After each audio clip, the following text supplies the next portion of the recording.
चला। हेलो बच्चों, तो आज से मैं आप लोग को केमिस्ट्री सिखाऊंगा। बहुत से बच्चे ने फोन किया कि सर जब तक लॉकडाउन है थोड़ा केमिस्ट्री का बेसिक पॉइंट हम लोग बता दीजिए। और नॉर्मली चीज समझिएगा कि आपका जो बच्चा मैथ का हो या बायो का हो, केमिस्ट्री तो मस्ट होता है। अगर वो बीएससी करता है तो फिजिक्स तो हट जाएगा, लेकिन केमिस्ट्री मैथ के बच्चे को भी पढ़ना और बायो के भी बच्चे को पढ़ना।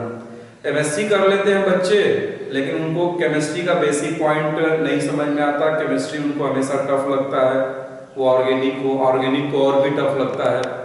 तो केमिस्ट्री में बेसिक 3 केमिस्ट्री है: इनऑर्गेनिक केमिस्ट्री, अकार्बनिक रसायन, ऑर्गेनिक केमिस्ट्री, कार्बनिक रसायन, और फिजिकल केमिस्ट्री, भौतिकी रसायन।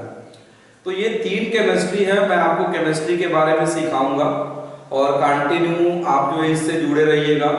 इस पे मैं आपको वीडियो 1, 2, 3, 4 करके बनाऊंगा और हर वीडियो को आप ध्यानपूर्वक देखिएगा।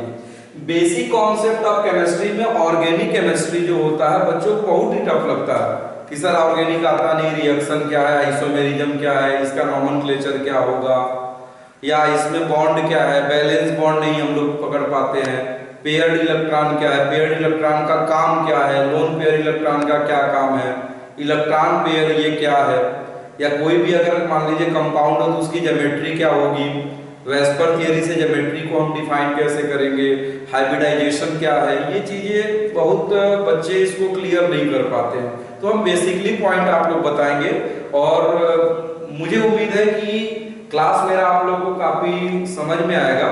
और अगर क्लास समझ में आया तो आप कमेंट में जो है इसको क्लियर करके नोट करके दीजिए, जिससे हमको लगे कि नहीं आपको समझ में आ रहा है और वीडियो जो है और प्रोवाइड कराया जाए। तो चलिए आइए बच्चों, basic concept of chemistry. Chemistry में जो कार्बनिक रसायन है वो सबसे मोस्ट इंपॉर्टेंट होता है। सुबह से लेके शाम तक हम मैक्सिमम चीजें ऑर्गेनिक यूज करते हैं, कार्बनिक रसायन की चीजें मैक्सिमम यूज करते हैं। तो कार्बनिक रसायन को आसानी से समझने के लिए या सीधे सीधे केमिस्ट्री को आसानी से समझने के लिए आपको कुछ तत्वों के बारे में जानकारी होनी चाहिए।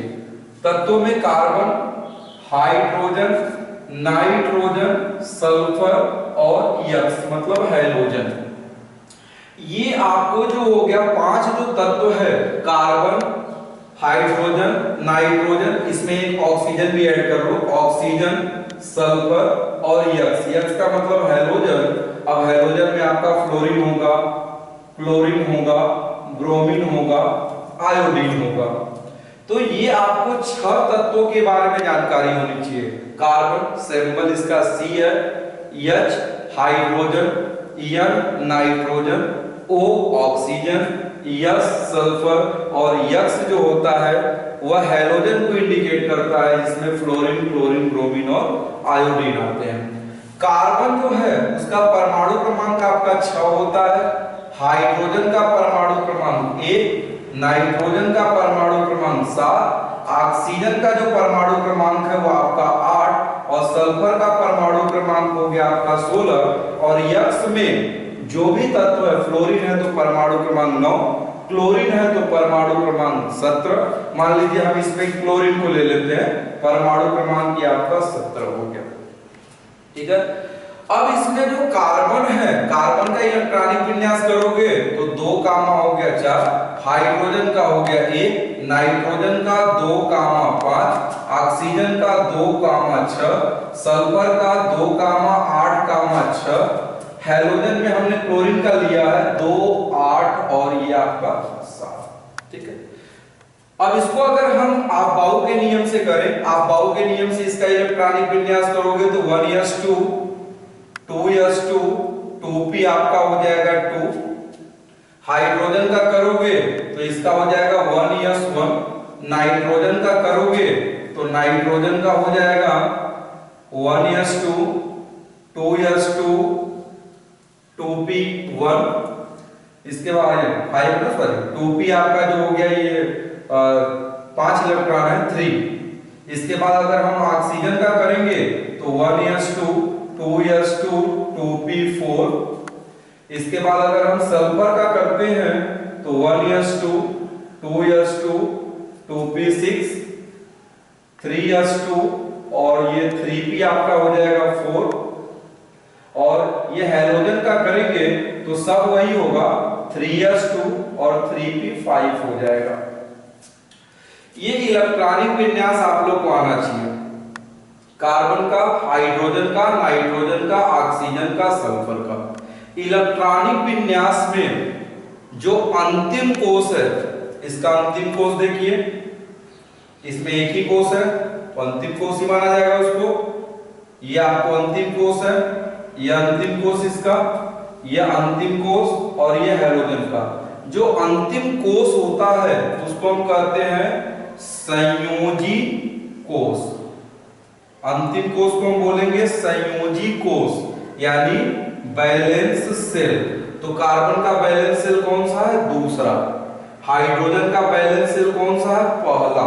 और एक ही है, नाइट्रोजन का बैलेंस सेल दूसरा, ऑक्सीजन का बैलेंस सेल दूसरा, सल्फर का बैलेंस सेल तीसरा, क्लोरीन का बैलेंस सेल तीसरा। ठीक है। संयोजी कोष, संयोजी कोष में जो इलेक्ट्रॉन है, ध्यान दीजिएगा, संयोजी कोष में जो इलेक्ट्रॉन है उसको हम बोलते हैं संयोजी इलेक्ट्रॉन, बैलेंस इलेक्ट्रॉन। अब संयोजी कोष दूसरा इलेक्ट्रॉन कितना हो गया? 2 2 4, तो इसमें बैलेंस इलेक्ट्रॉन 4 हो गया। इसमें 1 है, इसमें बैलेंस इलेक्ट्रॉन 3 2 5 हो गया। इसमें बैलेंस इलेक्ट्रॉन 4 2 6 हो गया। इसमें बैलेंस इलेक्ट्रॉन आपको 4 2 6 हो गया। इसमें बैलेंस इलेक्ट्रॉन 5 2 7 हो गया। तो ये तो आप नहीं भूलोगे, संयोजी कोष किसी भी एटम के इलेक्ट्रॉनिक कॉन्फ़िगरेशन में, इलेक्ट्रॉनिक विन्यास में जो अंतिम कोष है, जो सबसे बाहरी कोष है, उसको कहेंगे संयोजी कोष, सबसे बाहरी कोष। और सबसे बड़ा कोष भी, ध्यान देना, सबसे बड़ा कोष वो कहलाएगा संयोजी कोष। और उस संयोजी कोष में जितने इलेक्ट्रॉन होंगे वो कहलाएगा आपको बैलेंस इलेक्ट्रॉन। ठीक। अब इसी बैलेंस इलेक्ट्रॉन से हमको ज्ञात करना होता है संयोजकता, बैलेंसी। बैलेंस इलेक्ट्रॉन अलग है, बैलेंसी अलग है, ध्यान देना है। बैलेंस इलेक्ट्रॉन और बैलेंसी अलग है। बैलेंस इलेक्ट्रॉन क्या है? जो बाह्यतम कोष है, जो सबसे बड़ा कोष है, उसमें जितने भी इलेक्ट्रॉन हैं, मतलब संयोजी कोष में उपस्थित इलेक्ट्रॉनों की संख्या संयोजी इलेक्ट्रॉन कहलाएगी। अब संयोजकता क्या है? तो संयोजकता के लिए सबसे पहला काम आपको लुईस सैंबल आपको क्लियर करना होगा। लुईस सैंबल से कैसे रिप्रेजेंट करेंगे?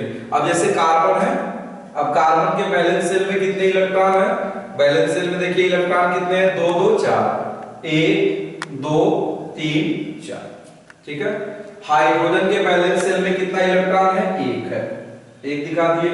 नाइट्रोजन के बैलेंस सेल में 3 और 2 5। नाइट्रोजन के बैलेंस सेल में देखिए 1 2 3 4 और 1, ये 5 हो गया। ऑक्सीजन के बैलेंस सेल में देखिए, ऑक्सीजन के बैलेंस सेल में 6 इलेक्ट्रॉन है, 1 2 3 4 5 6, पहले 1 1, फिर आपका जो एक्स्ट्रा बचता है तो 2 2 दे दीजिए। उसके बाद सल्फर के बैलेंस सेल में भी आपको 6 इलेक्ट्रॉन है, तो 6 वाला तो दिखा दिए। इसको दिखा सकते हैं 1 2 3 4 5 6। ठीक है। हैलोजन मतलब क्लोरीन ले लेते हैं। क्लोरीन के बैलेंस सेल में कितने हैं? 7, 1 2 3 4, सिंगल सिंगल हो गया, 5 6 7। फिर समझिए, ये लुईस सैंबल है।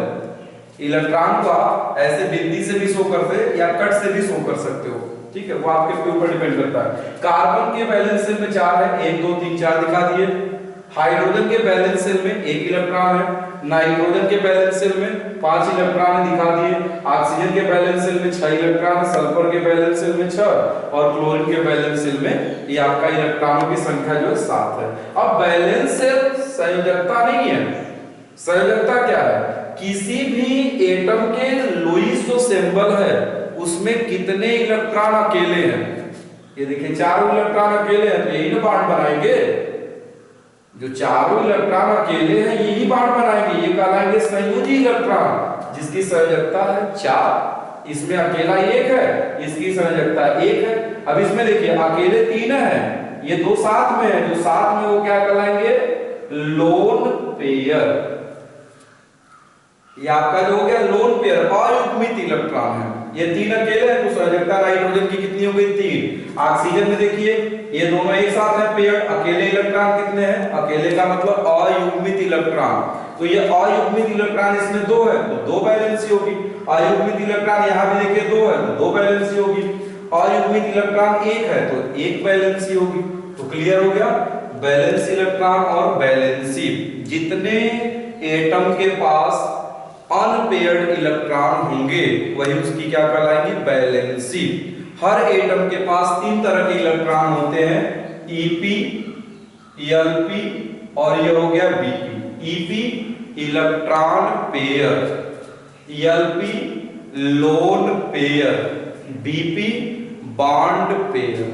EP electron pair, LP lone pair, BP bond pair. Normal सी बात है, जैसे माँ ने आपको 10 रुपया दिया, बेटा जाओ मार्केट से सामान लेके आ जाओ, तो माँ ने जितना आपको पैसा दिया वो कहलाएगा ईपी इलेक्ट्रॉन पेयर। आप मार्केट में गए, दुकानदार के पास कुछ सामान खरीदे, मतलब 8 रुपए का आपने सामान खरीद लिया, तो वो क्या कहलाएगा, बीपी बॉन्ड पेयर। और जो आप घर बचा के लेके आए हो वही कहलाएगा एलपी लोन पेयर। ठीक है, जो आपका बॉन्ड पेयर है, जो आपका बॉन्ड पेयर है वही उसकी बैलेंसी को इंडिकेट करेगा। बॉन्ड पेयर और लोन पेयर को मिला देंगे तो उसके पास इलेक्ट्रॉन पेयर होगा। 10 रुपया दी माँ ने, 8 रुपए का आपने सामान खरीदा, 2 रुपया आपका जो है बचा है, इसका मतलब बॉन्ड पेयर और लोन पेयर को हम जोड़ देंगे तो इलेक्ट्रॉन पेयर आपको मिल जाएगा। तो केमिस्ट्री जानने के लिए बेसिकली ये चीजें आपको आनी चाहिए। बहुत से बच्चों को ये चीजें नहीं आती कि सर वैलेंस सेल क्या है, वैलेंस इलेक्ट्रॉन क्या है, वैलेंसी क्या है। तो अब हमको क्लियर हो रहा है कि ये आप लोग क्लियर कर लिए वैलेंस इलेक्ट्रॉन क्या और वैलेंसी क्या है। वैलेंस इलेक्ट्रॉन आपका जो है, जो अंतिम सेल है उसमें जितने भी इलेक्ट्रॉन है वैलेंस इलेक्ट्रॉन कहलाएंगे, और उसमें जितने अकेले इलेक्ट्रॉन होंगे अनपेयर्ड वही कहलाएगी उसकी वैलेंसी। ये किसके रेस्पेक्ट में, हाइड्रोजन या क्लोरीन के रेस्पेक्ट में, ध्यान देना है। ये जो डिफिनीशन है वो हाइड्रोजन और क्लोरीन के रेस्पेक्ट में, हाइड्रोजन और क्लोरीन के रेस्पेक्ट में जितने अनपेयर्ड इलेक्ट्रॉन हो उसकी बैलेंसी होगी। लेकिन ऑक्सीजन के प्रति जो बाह्यतम कोश के इलेक्ट्रॉन हैं, अब इसके बाह्यतम कोश में 4 इलेक्ट्रॉन है तो ऑक्सीजन के प्रति संयोजकता 4 हो जाएगी, हाइड्रोजन की 1 हो जाएगी, नाइट्रोजन की संयोजकता बाह्यतम कोश में कितने इलेक्ट्रॉन है, 5 है तो 5 हो जाएगी, ऑक्सीजन की 6 हो जाएगी, सल्फर की 6 हो जाएगी और क्लोरीन की 7 हो जाएगी। तो ये ध्यान देना हाइड्रोजन या क्लोरीन के प्रति। अब देखिए मेन ऑर्गेनिक केमिस्ट्री में मेन जो काम है वो कार्बन का है, मेन काम है कार्बन, और कार्बन का जो सगा भाई है वो हाइड्रोजन है, जो कभी इसको धोखा नहीं देता। जहां भी इसकी बैलेंसी कंप्लीट नहीं होगी हाइड्रोजन तुरंत आ जाएगा। ये इसको भगा भी देगा तो भी बैलेंसी कंप्लीट करने के लिए हाइड्रोजन तुरंत इसके साथ आ जाएगा, यानी इसका एकदम सगा भाई है, राम लक्ष्मण। यानी अगर कार्बन राम हो गया तो हाइड्रोजन लक्ष्मण हो गया, राम भगा भी देंगे तो भी आपको जो है हाइड्रोजन को आना है, लक्ष्मण को आना है। तो यहाँ ये देखिए कार्बन और हाइड्रोजन मैक्सिमम एक साथ रहते हैं। जब ये एक साथ रहेंगे तो इसको हम नाम दे देंगे हाइड्रोकार्बन। ठीक है, यानी ऑर्गेनिक में मेन काम हाइड्रोकार्बन का है। इसके अतिरिक्त और भी एटम होंगे, नाइट्रोजन हो सकता है, ऑक्सीजन हो सकता है, सल्फर हो सकता है, हैलोजन हो सकता है। जैसे मान लीजिए हम किसी ऑर्गेनिक सबस्टेंस या कंपाउंड होता है जैसे HCl देख लो, HNO3 लिखते चलो, H2SO4 सब उसी से बनेगा। जितने भी आपके ऑर्गेनिक कंपाउंड है अप्रॉक्सीमेट आपको यही एलिमेंट होंगे, हो सकता है एक आध दो में अलग हो, लेकिन जितने भी ऑर्गेनिक कंपाउंड है सब में अप्रॉक्सीमेट यही होंगे। ठीक है, और भी हो सकते हैं ये नहीं कर रहे, लेकिन ज्यादातर मैक्सिमम आपको जो है 70% में आपका जो है इन्हीं एलिमेंटों का प्रयोग किया जाता है। तो अगर 70% के बारे में हम जानेंगे तो 30% को कैलकुलेट कर ही सकते हैं। तो कार्बन और हाइड्रोजन एक साथ है तो हाइड्रोकार्बन होगा। ठीक है, अब ये जो हाइड्रोकार्बन है ये 2 प्रकार का होता है, एलिफैटिक और दूसरा आपका होता है एरोमेटिक। ये 2 प्रकार का होता है, एलिफैटिक और एरोमेटिक होता है। एलिफैटिक में भी 2 प्रकार हैं, एक प्रकार जो होता है सेचुरेटेड संतृप्त हाइड्रोकार्बन और दूसरा प्रकार है अनसेचुरेटेड असंतृप्त हाइड्रोकार्बन, जिसमें कौन कौन चले आएंगे, एल्केन, एल्कीन, एल्काइन। तो देखिए टॉपिक एकदम बढ़ रही है, बेसिकली पॉइंट ये हाइड्रोकार्बन एलिफैटिक। अब इसमें क्या क्या क्लियर हो जाएंगे, एल्केन हो जाएगा, एल्कीन हो जाएगा, एल्काइन हो जाएगा। और अगर वो एरोमेटिक है तो एरोमेटिक में भी दो प्रकार है, एक आपको बेंजोइड और एक आपका नॉन बेंजोइड। बेंजोइड में बेंजीन हो, जैसे बेंजीन से CH3 जुड़ गया टालुइन, तो टालुइन कंपाउंड क्लियर हो गया। तो बेसिकली पॉइंट ये है कि ये दो प्रकार के होंगे, बेंजोइड और दूसरा होता है नॉन बेंजोइड। तो हाइड्रोकार्बन के दो प्रकार है, एलिफैटिक और एरोमेटिक। एलिफैटिक के दो प्रकार है, सेचुरेटेड और अनसेचुरेटेड, और एरोमेटिक के भी दो प्रकार है। आपका जो हो गया बॉन्ड, आपको जो हो गया कह सकते हो बेंजोइड और नॉन बेंजोइड। ये आप लोग क्लियर कर लीजिए, बेसिकली पॉइंट है।